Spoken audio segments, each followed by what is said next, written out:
Magandang umaga sa lahat. Assalamualaikum. So sa umagang ito, gusto kong ibahagi sa inyo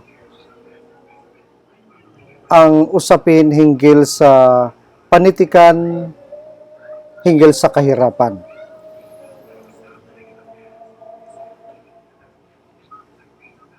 Kung tatanungin kayo, ano kaya itong tinatawag nating kahirapan?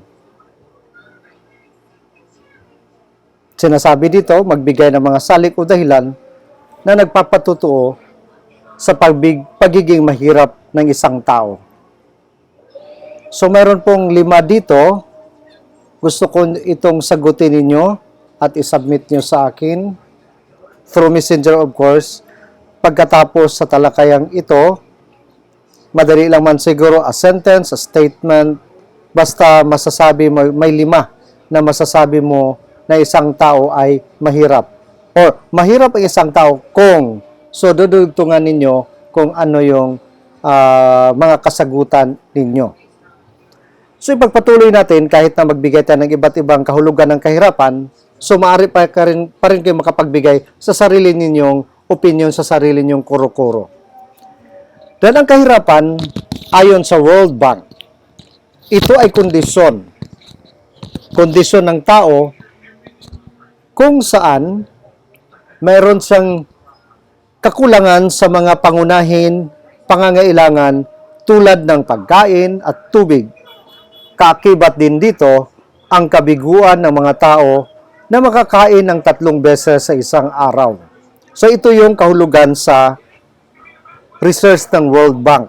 Kondisyon ng tao kung saan may kakulangan sa pangunahing pangangailangan, lalong-lalo na sa pagkain at sa tubig. Kasali na dito ang kabiguan na makakain sa 3 beses sa isang araw. So alam natin yon. Siguro yung iba sa inyo nakaranas ng ganito. Ako personally nakaranas din ako ng ganito. Noong bata pa lang ako, minsan may mga araw hindi kami nakakain. I think hanggang ngayon na doon pa rin ang kahirapan sa aming pamilya. Pero ito yung ayon sa World Bank. Kakulangan ng pangangailangan, pangunahing pangangailangan, lalong-lalo na ang tubig as well as itong pagkain. At hindi makakain 3 beses sa isang araw. Kaya nga ngayon, kayo siguro bilang mag-aaral, mapalad kayo kasi nakakain kayo 3 beses sa isang araw. May iba't ibang sanhi ang tinatawag nating kahirapan. Ang una dito ay ang korupsyon. Ayon sa Philippine Center on Translational Crime, Philippine Center on Transitional Crime, noong 1999, 30% ng mga tao, 30% ng ating pamahalaan na naniniwala o nawawala ng kaban ng bayan dulot ng korupsyon. Ito rin ay dahilan kung bakit nananatiling mahirap ang maraming Pilipino at hindi umaangat ang kanilang pamumuhay. So that was the study. So pag-aaral ito noong 1990, 30% sa ating pamahalaan daw nawawala ang pera o kaban ng bayan dulot ng korupsyon. That was 1999. Until today is 2021 na tayo. Nung umupo ang ating presidente, anong sabi niya? Yung 2 programa, mawala ang korupsyon at saka itong droga. Okay. Pero until today, question mark pa rin yun. Siguro kayo mag-aaral nung nag-trending ang usapin ng korupsyon sa PhilHealth. Alam natin, general ang nakalagay doon na direktor. Dumating ang pandemya, nakalimutan na. And that's an example of corruption. Billions of money ang nakataya doon. Pero ngayon, tahimik tayong lahat. Napansin niyo yun? So, hindi nawawala ang korupsyon. Nandyan pa rin. Kahit anumang ahensya ng gobyerno, ang korupsyon ay nanatili pa rin. At alam na alam ninyo yun. Buksan lang ang isipan, magmasid, mag-analyze kung anong nangyayari ngayon sa ating lipunan. Nandyan pa rin. Hindi nawawala. Lumala ba? Tayo lang siguro makakasagot niyan. Kaya nga, naghirap tayong mga Pilipino. Then, ang epekto ng korupsyon sa kahirapan ay matinding personal. Matindi at personal. Sapagkat ipinagkakait nito sa mahihirap ang karapatang pagbuti ng kanilang katayuan sa buhay. So, once again, ang kahirapan ay matindi at personal sapagkat ipinagkakait nito sa mga mahihirap ang karapatang mapabuti ang kanilang katayuan sa buhay. Pandemya, ayuda, sa kasalukuyan kailangan ng pera, kawalan ng trabaho, tinanggal sa trabaho. Bakit nagaganon? Alam natin na pandemya. Mahirap, ipinagkait ang karapatang mamuhay ng maayos ang mga tao. Ngayon, trending ang community pantry. Ano nangyari sa community pantry? Although lumaganap, lumalawak, dumadami sa buong sulok ng Pilipinas, pero una-una, sabi, gawa yan ng mga NPA, red tag agad. Tumutulong ka sa mga hirap para may angat naman, makakain 3 beses sa isang araw. Pero ang nangyari, yan. Pero buti na lang natauhan na rin sila. Kasi ang pagtulong ay wala yan sa NPA, wala yan sa mga ideolohiya, wala yan kasi alam natin, naghirap tayong mga Filipino, lalo na sa kasalukuyan, sa pandemya. Alam natin yon. May ayuda nga, korupsyon nandoon pa rin. Naalala nyo sa mga barangay natin, binigyan tayo ng bigas, sardinas, mga noodles, asukal, at iba pa. Pero pag tingnan mong kalidad ng ating bigas, sa amin, yelo ang binibigay. Linuluto mo, pati mga hayop, hindi makain kasi mabaho. Saan ang pera? Yun yung malaking katanungan. Kaya nga, balik tayo dito, yun yung epekto na idudulot ng korupsyon. Ipinagkait sa mga may hirap, okay, na mabuhay ng maayos. Then, ang disenyo ng ekonomiya. Ito din yung isang sanhi. Ang disenyo ng ekonomiya. O ang kalagayan kung sino ang kumukontrol sa mahalagang bagay sa ekonomiya at ang pagkakabahagi ng yaman at oportunidad sa maunlad na bansa. And I think meron kayong economics na asignatura. Yan. Disenyo ng ekonomiya, may problema din tayo dyan. Ano ay? Yung the monopoly, kinokontrol, especially yung business. Sino nagkokontrol? Pues yung may mga kaya. Di ba minsan pag may hoarding, tinatago ang mga dapat mga pangangailangan ng tao, then ilabas, mahalan nila yung presyo, so kinokontrol yung ekonomiya. So ang disenyo magka-problema. Ngayon nga, di ba, nagmahal ang pangunahing pangangailangan. Sa mga Kristiyano, kumakain man sila ng baboy, mahal ang kilo. Pero problema, kita mo rin, ang kawawa ang farmer. Buti pa ang badyang mahal kaysa sa bigas, tag 15 pesos per kilo, yung palay. Napansin ninyo yun? So may kumukontrol sa presyo. Yun ang problema. Isa sa mga sani, bakit naghirap tayong mga Filipino. Kung napapansin nyo, pag i-analyze natin, top 10, top 20 billionaires o trillionaires in the Philippines. So, ilan lang tayo sa Pilipinas? 1.9 million. Ang pera nila, billion, trillion. Siguro, pag wala lang, hindi lang kinokontrol, hindi lang sakim itong ating mga mayayaman, lahat tayo milyonaryo. Okay? What is 1.9 million people? Bibigyan mo sila ng 1 milyon at saka yung top 10, top 20 trillionaires or millionaires in the Philippines. Ngayon, sa kahirapan, sa pandemya, may naririnig ka ba kay Villar namimigay? May naririnig ka ba sa mga politician na mga mayayaman namigay? Ambot lang. So, kaya nga mas lalong naghirap tayo. Yun yung sanhi. Ang disenyo sa ekonomiya, may problema. Kinokontrol. At alam natin yon. Next, ang pangkat ng Ang pangkat na kumukontrol sa kayamanan ng isang bansa ay tinatawag na oligarch o isang kasapi ng oligarkiya o oligarchy. Ito yung issue kung bakit napasara ang ABS-CBN. Sabi ni Duterte, itong mga Lopezes, mga oligarch, kinukontrol lahat ang kayamanan. Kaya nga, wala na ngayon. Pero ngayon, may kumukontrol pa rin. Hindi lang yon. Okay? Napagkaisahan lang. Yun yung punto. Bakit nasarado yon? Kasi oligarch daw si mga Lopezes. Kasi kontrapartido sila. Bansag agad mga dilawan. So, yun ang problema. Nasa disenyo pa rin ng ating ekonomiya. And of course, sana matanggal itong oligarch kasi ito yung kumukontrol talaga sa ating ekonomiya. Pero hanggang ngayon, nandyan pa rin. At alam yan ng ating Pangulo kung sino-sino. Nawala na nga ang ABS-CBN, nawala ng Lopezes, bakit nag-i-exist pa rin itong problemang ito, yung oligarchy. Okay?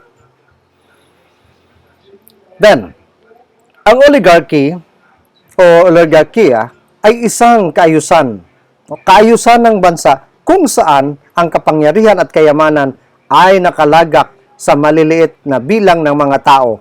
Isinusulong lamang ng mga ito ang pansariling interes ng kanilang uri. Ngayon, so yun yung ibig sabihin ng oligarchy. Okay? Kinokontrol ng ilang mga tao sa Pilipinas. Sabi ko nga, nawala namang ABS-CBN, bakit kinokontrol pa rin ang presyo ng ating mga bilihin? So may problema pa rin sa disenyo ng ekonomiya. Kaya nga, pansariling interes. Alam ko, isa sa mga issue noon, kung nasubaybay yung ABS-CBN, yung box nila, sabi pinipirahan. Ngayon, mayroong box man din ang GMA, mayroon ding box ang Channel 5, wala mang issue. Bakit nun may issue? Napagkaisahan lang. Kasi sinabing oligarch. Bakit ang may-ari ng GMA? Masasabi naman natin hindi oligarch yun? Yun yung malaking katanungan. Okay? Yun yung dapat isip-isip tayo, mag-analisa din tayo kung anong nangyayari sa ating bansa. Bakit naghirap tayo? Hindi man tayo ekonomista, pero ating sentido common, kung mag-analyze ka lang, makikita natin yon. Okay? At malalaman din natin. Then, upang magkaroon ng patas at pantay na oportunidad, ang una dapat gawin, huwag iluklok sa kapangyarihan ang mga oligarch. That's the point there. Huwag daw iluklok. Tayo man ang naghalal, tayo man ang bumoboto, pero bakit sila pa rin ating iboto? May problema din sa ating mga Pinoy. Kaya nga, minsan, sa Senado, puro lang man ito Cayetano. Mga Estrada. The same people na nananalo. Sinong bumoto sa kanila? Tayo. Kaninong kasalanan? Balik din sa atin. Kaya nga, ito yung panawagan para matanggal itong oligarch, yung oligarchy, huwag iluklok sa pagkapangyarihan. Kasi pag nasa kapangyarihan sila, yan, talagang pakita nilang vested interest yung pansariling interest. Halimbawa, I think you remember si Gina Lopez, DNR Secretary, pero yung i-appoint na siya, hindi siya na-appoint. And why? Kasi ang mga congressman, mga senators, may-ari ng mga minahan. Kita ninyo? Maganda sana yung ginawa niya na pagmamahal sa kalikasan. Kasi pag okay yung ating kalikasan, dagdag din yon na malaking maitulong na hindi tayo maghirap mga Pinoy. Ngayon, mga farmers, punta ka sa mga mining areas, may mabubuhay pa ba doon na mga tanim? Wala. So, may problema. Saan ang problema? Sa gobyerno mismo. Ang sistema may problema. Kaya nga, baguhin ang disenyo ng ekonomiya. Kaya nga, malapit na namang eleksyon. Kayo mga voters na kayong iba, pumili tayo ng karapat-dapat. Hindi yung mga oligarch na kinokontrol. Ngayon, marami ng ambisyon na maging Pangulo. So, nasa sa atin pa rin mga kamay. Tandaan ninyo yan. Okay? Pangalawa, dapat maging aktibo ang pamahalaan sa pagbubukas ng oportunidad ng mga Pinoy o sa mga Pinoy upang makapamuhunan. Maganda, no? Na dapat maging aktibo ang pamahalaan sa pagbubukas ng oportunidad ng mga Pilipino upang makapamuhunan. May DTI tayo. Ngayon, dito sa Cotabato, medyo malakas. Entrepreneurship, tinuturuan, magnegosyo, maliit na negosyo para maiahon.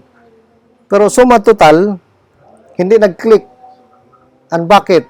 Maaring kulang ng information drive, maaring kulang din ng kakayahan, o maraming pagkukulang. Okay? So, yan ang malaking problema.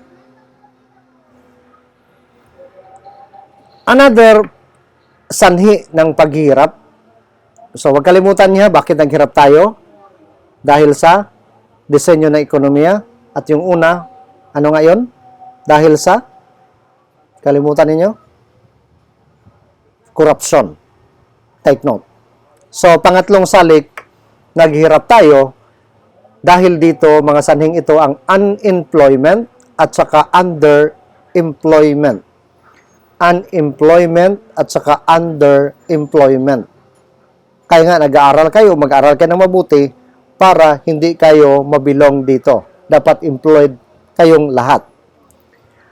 Ang workforce, ang bahagi ng populasyon ng bansa ay nasa tamang edad upang makapagtrabaho. That's the workforce dapat. Pero ngayon, kahit na kaya mayroon tayong tinatawag na child labor, dapat tamang edad. Yung iba, hindi tamang edad. Bata pa lang, nagtatrabaho na para maiahon ang mga magulang sa kahirapan. Ang gross domestic product ay naging sukatan ng paglago ng ekonomiya ng bansa. Yes, dapat. Gross domestic dapat sukatan. Pero ang problema, kaya nga minsan mga pangulo, mga leaders, ay pasalamat tayo ang ating kinukumiya ang taas ng percentage. Pero hanggang doon lang, sa number lang, sa study lang. But if you go back to the grassroots, sa mga mahirap, sa mga tao, wala pa rin makakain sila. Ang nahirapan pa rin. So yun ang malaking problema talaga sa ating bansa. Okay? Wala pang trabaho, itong underemployed naman, may trabaho man, pero kulang sa datong. Then, underemployment, ito ang pagkakaroon ng trabaho, itong sinabi ko na sa inyo, pagkakaroon ng trabaho na kaunti ang bayad. So, sabi ko, kulang ang datong. Underemployment yon. Or kaunti ang oras sa pagtatrabaho na nagtutulak ng isang tao upang humanap ng dagdag kita at dagdag na trabaho. Underpaid, kulang ang oras, kaya nga, bakit lumilipat tong ibang mga tao sa iba't ibang bansa? Sa Europa, ang bayad doon per hour. Kahit anong trabaho, yayaman ka, angat yung buhay mo kasi eksakto yung sweldo. Samantala dito, sa Pilipinas, undertime ka pa, mababa pang sahod mo, paano mo maiahon ang antas mo sa iyong pamumuhay? So, yun yung malaking problema talaga sa atin. Okay? Ang underemployment, ito rin ay pagkakaroon ng trabaho na hindi angkop ang kurso o kaya naman pagiging overqualified. Ayan. Ulitin ko ang underemployment, hindi angkop ang kurso at pagiging overqualified. May mga ganun ha. Kaya nga kayo, dumaan man kayo ng K-12. Pero ang iba sa inyo, yung mga track na tinatahak nyo noon, hindi man nasunod. Bakit nag-education kayo? Ano yung track mo noon? Yun yung malaking tanong. Saan ka ngayon? Bakit dito? Baka, at the end of the day, when you graduate dito sa education, magka-problema ka. Kasi, education ka, tapos nagnegosyo ka, mabuti kung mag-click. Pag hindi mag-click, so, sabi, hindi angkop ang kurso mo na kinukuha sa kolehiyo. Dapat teacher ka, doon ka magturo. Hindi yung magnegosyo ka. Dapat doon ka na sa commerce kumuha. Hindi yung magpanday ka. Doon, carpenter sana kinuha mo. Okay? Hindi yung plumber ka. Doon yung kinuha mo. Doon ka sa Voctec sana. So, malinaw sa atin na yung underemployment. Dalawang rason, hindi angkop ang kurso at ang pagiging overqualified. Yung iba naman, overqualified talaga. Sa kagaling, a-applyan ng trabaho, hindi tinatanggap, ay sir, nakakahiya naman sa iyo sir, summa cum laude ka, tapos ito lang applyan mo na trabaho, parang hindi ka matanggap kasi you're overqualified. So, may mga kasong ganon. Then, ang underemployment, ito rin ay pagkakaroon ng trabaho na kaunti ang bayad o kaunti ang oras. Ayan, sabi na natin ito. Then, dahil sa underemployment at saka underemployment saka unemployment, at mas mababang kita ng mga Pilipino kumpara sa kanilang pangangailangan. Napipigilan ng ilang mga Pilipino na magtrabaho sa ibang bansa. Ito yung sabi ko sa inyo. Ang dami-daming magagaling na engineer sa Pilipinas, ang dami-daming magagaling na nurses, ang dami-daming magagaling na doctors. Nasaan na sila ngayon? Sinong nakinabang? Ang ibang bansa. 'Di ba may mga scientists tayo? May mga invention sila, hindi pinapahalagan dito. Sa computer, naalaala yung nag-invento ng love bug, yung virus na love bug, that was 2000. Siguro elementary kayo o hindi pa kayo pinanganak. Ano nangyari? Yumaman siya ngayon dahil sa invention na yon, yung love bug na yon, kinuha sa US. May magaling tayo, hindi natin minumobilize, nagka-problema tuloy. Okay? So, yung iba, napunta, magagaling natin na mga professional nasa ibang bansa. Kaya nga may issue tayong tinatawag nating brain drain. Siguro nabasa nyo yung brain drain. Okay. Batay sa talaan ng Department of Education, nasa mahigit kumulang 7% ang dropout rate ng elementary at high school sa school levels ng Pilipinas. Ang mga pangunahing dahilan ay una, kakulangan ng malayo ang tirahan, kakulangan ng panustos, tinatamad, walang interes, mababang grado. So, yon. May mga drop-out. Kaya nga, mas lalong walang trabaho kung nagda-drop out. Why? May rason din, ulitin natin, kakulangan ang pantustos of course sa mga magulang dahil wala naman silang trabaho dahil kulang yung kanilang kita. Okay? Malayo ang tinitirahan. Yes, totoo yan. Personally, ako taga-bukid man ako. 5 kilometers araw-araw. Naglalakad. Tawag na mo sa Cebuano, patid-patid ug lata. Pero nakasurvive. Ano ay? Kasi sabi ko, kung nandoon ako, hindi ako nagsipag, hindi ako nagsikap, hindi tayo magkikita ngayon. Kaya tandaan ninyo yan. Taga-bukid ako, ang hirap. Hanggang mahirap pa man ang pamilya ko. Pero at least ngayon, sa akin namang pamilyang sarili, hindi naman kami mayaman. Kasi alam nyo, teacher kinukuha nyo, walang guro na yayaman dahil sa kanyang pagiging guro. Tandaan nyo yun. Yayaman lang tayo dahil yung mga produkto natin, maring mayaman lang tayo sa kaibigan, mayaman tayo sa connection, pero when it comes to ganyan, kaya nga mag-isip-isip kayo ngayon, first year pa kayo, na walang yayaman sa pagiging guro, mahirap ang pagiging isang guro. Tandaan ninyo yan. Okay? Kaya nga, dropouts, balikan natin yon. Malayo ang tinitirahan, tinatamad. Of course, bakit tinatamad? Ako noon, tinatamad din ako. Biro mo yan, maglalakad ka, wala ka pang baon, paminsan-minsan lang baon, minsan wala ka tsinelas, anong kakainin mo pagdating sa school? Kaya nga, sabi ko nga, buti na lang may mga generous din mga classmate ko. Alam, wala pagkain, dito tayo. Okay? Sama-sama tayo dito hanggang nakasurvive. Kaya nga, sabi ko, pinasalamatan ko yung mga kaklase ko noon. Okay? Ano ay? Hindi ako maging matagumpay ngayon. Nagiging doktor man ako dahil sa aming bukid, dahil sa bundok, dahil sa kabukiran namin, dahil sa mga kaibigan ko. So, yun yung dapat tandaan ninyo. Yun yung hamon din sa inyo. Of course, walang interest no naman magka-interest kung wala ka talaga sa buhay. Then, bakit mababa din ang grado? Of course, kung hina yung kinakain mo, wala kang kinakain, it would follow na expect. Kaya nga, nasa school ka, kumakalamtsan mo, hindi na nagfa-function ito. Kasi may sinasabi, gutom ako. So, yun yung hamon sa inyo. Then, sa kakulangan ng edukasyon, isa din sa mga sanhi, upang mabawasan ang school dropout sa Pilipinas, Ang conditional cash transplant, ano ito? The 4Ps. Malaking tulong sana. Yes, may mga tagumpay naman ng mga testimonya na dahil sa tulong ng 4Ps, nagtagumpay sila. Pero hindi lahat. Mabibilang mo lang yung testimonya ng tagumpay. Ang majority, dropouts pa rin. Naghihirap pa rin. Ano ay? May mali sa sistema. Politika. Anong nangyari? Alam natin yung pinakamahirap. Kayo, you can attest to that. 15, minsan pag nandyan yung 4Ps, punong-puno yung mga ATM. Nandyan mahirap, of course, makikita natin. Pero sinong nagdadala ng ATM? Nandoon na una, naghihintay doon sa booth ng ATM. So, malaking problema yon. Ulitin ko, tulong sana itong 4Ps. Kung nanalo si Binay noon, sabi na ang 4Ps, gawin niyang 5Ps para may angat daw ang Pilipinas, ang mga tao sa kanilang pamumuhay.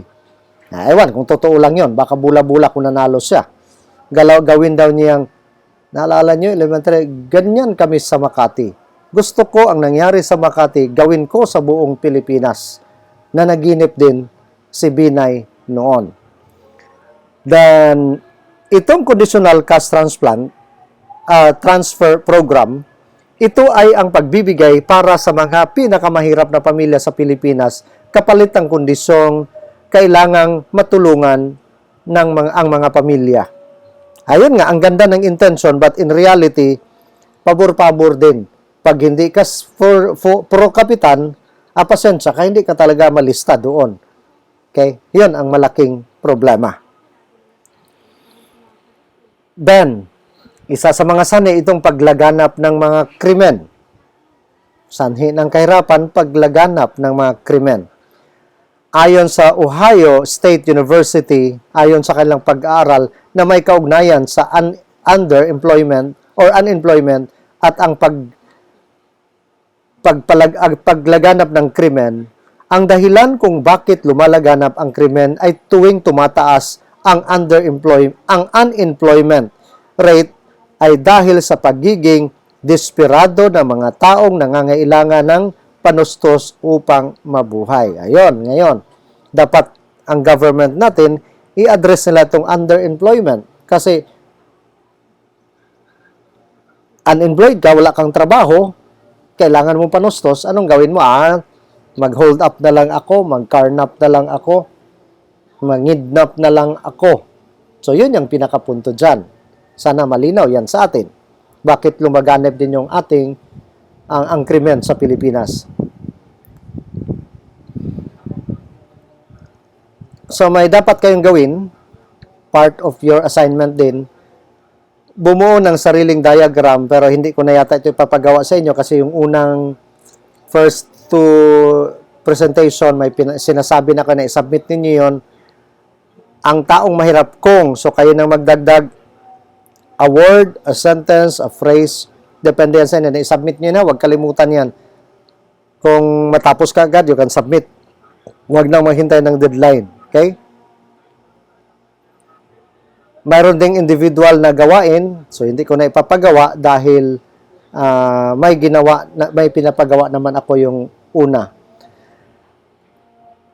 So, another issue yung tinatawag nating katiwalian. So, ang dami yan dito ha. Ang dami sa Pilipinas. Maraming mga tiwaling mga tao. So, halos 50% ng mga Filipino ay nakakaranas ng korupsyon. Ayon kay, hindi ko kayo tatandanan, si Mike Enriquez. Diba? 50% of the Filipino ang nakakaranas ng korupsyon. 56 nakakaranas ng korupsyon. Ang pinakatiwali sa silangang Asya, may pag-aaral din. Kilalang-kilala ninyo ito. I am sorry. Kilalang-kilala ninyo si I am sorry. Kahit na hindi i-mention, kilala natin yan. Ang pinakatiwali sa silangang Asya. That was during her time.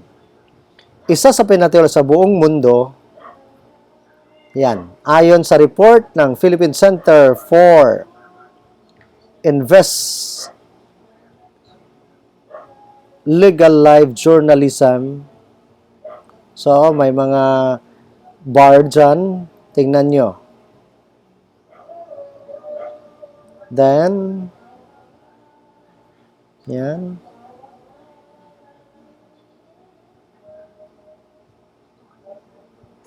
Yan. Anong ibig sabihin dyan? Alam naman siguro niyo, no? Katiwalian. Ayan, hindi na-discuss yan. Alam natin yan. Under the table, datong, ayan, hindi under the table, talagang harap-harapan yan. Na nangyari pa rin yan sa mga ensya ng ating pamahalaan. Ayan, sa Manila man yan. May mga proyekto na hindi tinatapos dahil sa katiwalian. Ayan. Na, sumunod na presidente, kung walang kurap, walang mahirap. Kita ko, hindi naman siya kurap itong Pangulong ito, pero ang mga galamay, kurap. Kung si Duterte man hindi rin kurap, ang mga galamay, kurap. Tinatakpan.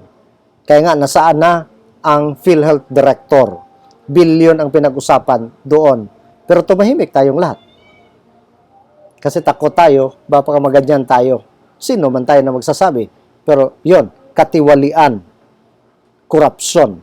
Tindaan ninyo yan.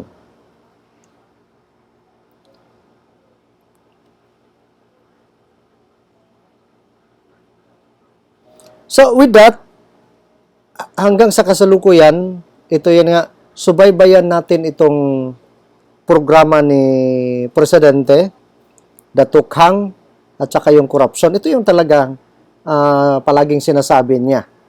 Since sa pagkumpanya niya, korupsyon, na mawala ng korupsyon, at saka yung droga.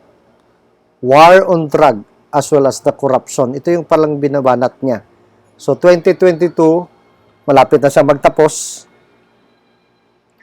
Tanong, kumusta ang korupsyon? Yan yung malaking katanungan. So, yun yun, dito nagtatapos ang ating presentation hinggil sa kahirapan. So, I hope, huwag kalimutan yung pinagawa ko sa inyo ha. Then, kung okay na, you can submit it immediately. So, with that, I hope you learned something. Tsaka, God bless you all. Mabuhay tayong lahat. Dalaygon ang Diyos.